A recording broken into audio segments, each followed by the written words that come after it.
Imagine discovering a comprehensive psychological profiling system, not in some cutting-edge university lab, but, get this, in a text written over 2,000 years ago.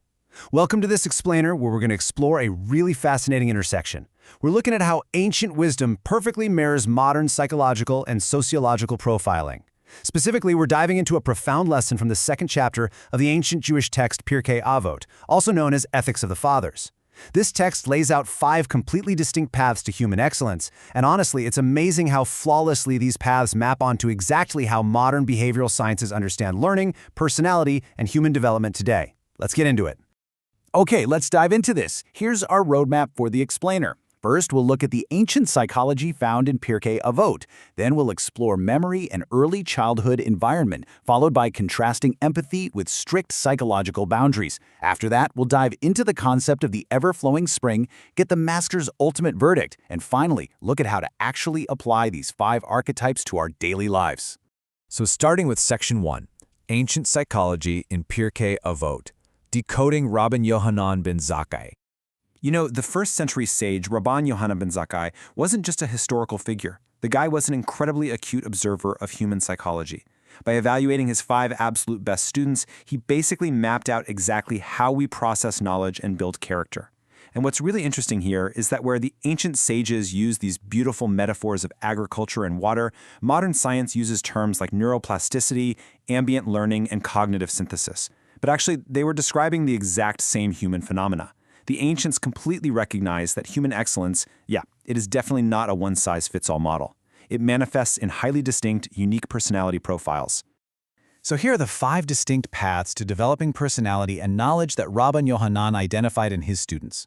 First up, we have the individual with perfect memory. Second, the person who is profoundly shaped by their early childhood environment. Third, the highly empathetic individual. Fourth, the deeply risk-averse person who builds preventative frameworks. And finally, number 5, the innovator. Okay, let's unpack these one by one. Moving on to Section 2, Memory and Early Childhood Environment, Building the Cognitive and Sociological Foundations. The very first student is Rabbi Eliezer ben Hyrcanus. His master called him a bore stud, which translates to a plastered cistern that doesn't lose a single drop of water. This archetype is all about perfect memory. But wait, the absolutely crucial lesson here isn't that you need to be born with some kind of photographic memory. No, not at all. This archetype actually proves that through intense, relentless repetition, knowledge roots itself so deeply within us that it literally becomes an inseparable part of our very soul. It's basically the ancient equivalent of mastering a subject through sheer grit and continuous cognitive reinforcement. It's all about that internal grind. Then we have the second student, Rabbi Yehoshua ben Hananiah. The praise he earned from the master was simply, "Happy is she who bore him." Now, this completely shifts our focus from internal cognitive effort to external sociological impact. You see, his mother deliberately proactively exposed him to the atmosphere of study halls and learning environments from infancy. She understood, way before modern science ever caught on, that a baby is essentially a sponge. They absorb the ambient environment so deeply long before they even develop the conscious capacity to understand the actual words being spoken around them. And to put that into perspective, today, developmental psychology absolutely confirms what his mother instinctively knew all those years ago. Curating a stimulating environment for infants literally wires their developing neural pathways. The outside environment shapes their internal capacity to learn.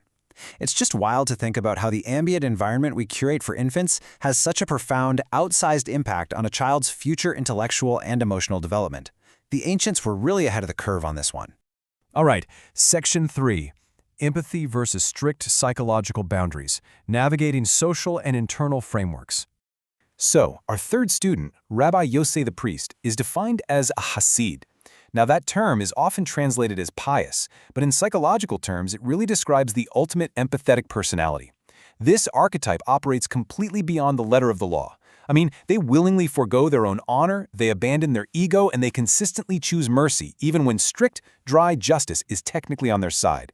They're just purely driven by this deep desire to add goodness to the world, rather than just doing the bare minimum. Now contrast that empathetic approach with the fourth student, Rabbi Shimon ben Nathanael. He's described as a fearer of sin. This archetype is highly risk-averse and relies heavily on preventative boundaries. Let's use a relatable metaphor here. It's kind of like choosing to drive 70 miles per hour in an 80-mile-per-hour zone. The law absolutely allows you to go 80, but you intentionally build this behavioral boundary by going 70, practically guaranteeing you will never ever accidentally speed. This kind of person is heavily focused on immense personal responsibility and discipline. However, we have to recognize that this psychology of strict boundaries comes with a dual nature. On one hand, it absolutely protects you from accidental errors and builds incredible self-discipline, which is great. But on the other hand, being overly meticulous can generate immense internal psychological tension, and there's a risk here too.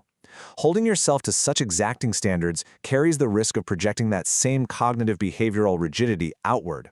That can unfortunately lead to overly critical attitudes toward other people who just don't share that same level of strictness. It's a delicate balance for sure. Which brings us to Section 4, the ever-flowing spring, the pinnacle of generative innovation. But before we meet this final student, let's just pause for a second and ask a really pivotal question. Is perfect memory, the ability to never lose a drop of information like that plastered cistern, is that truly the highest form of human intelligence? Think about our modern education system. We so often reward the student who can perfectly recite facts on a test. But does simply holding all the data make you the absolute best learner? What do you think? Well, Rabban Yohanan ben Zakkai introduces us to his fifth student, Rabbi Eliezer ben Orak, and he calls him a Ma'ayan Mitgaber, an ever-flowing spring. This archetype doesn't just store information like a database, no, they actively synthesize it. They take what they've learned, dynamically apply it to completely new areas of life, and literally generate entirely new insights. They are a continuous dynamic source of fresh creative thought that spreads outward to nourish everyone around them. It's a real game changer. Now, for Section 5, the Master's ultimate verdict, cistern versus spring. So, having evaluated all 5 of these paths to excellence, the Master Sage is asked for his final judgment, and the crucial point is captured right here. When we compare the 2 dominant intellectual archetypes, the cistern and the spring, we see a profound difference. The cistern is static, right? Its primary skill is retention, and its focus is entirely on internal accumulation. The spring, however, is beautifully dynamic. Its primary skill is synthesis and innovation, with a core focus on external impact and actual creation. Think about it. While the cistern relies completely on what is poured into it, a spring generates its own powerful momentum from deep within. And here is the Master's final verdict. Rabban Yohanan declared that while flawless memory is, without a doubt, a massive achievement, the ability to become an ever-flowing spring is the greatest virtue of all. It really is. Creating, synthesizing, and sharing new knowledge, basically taking what you have and using it to positively impact the world, that is our absolute highest calling. Finally, Section 6, applying the 5 archetypes, bringing ancient wisdom into modern life. So, what does this all mean for us? How do we actually use this 2,000-year-old framework today? Well, we can easily weave all these archetypes into our modern routines. For personal development, we should absolutely embrace the cistern by using repetition to master the basics. But our ultimate goal must be the spring, innovating and creating. For parenting, think back to that second student. Aggressively curate positive, intellectually stimulating environments for your kids right from day one.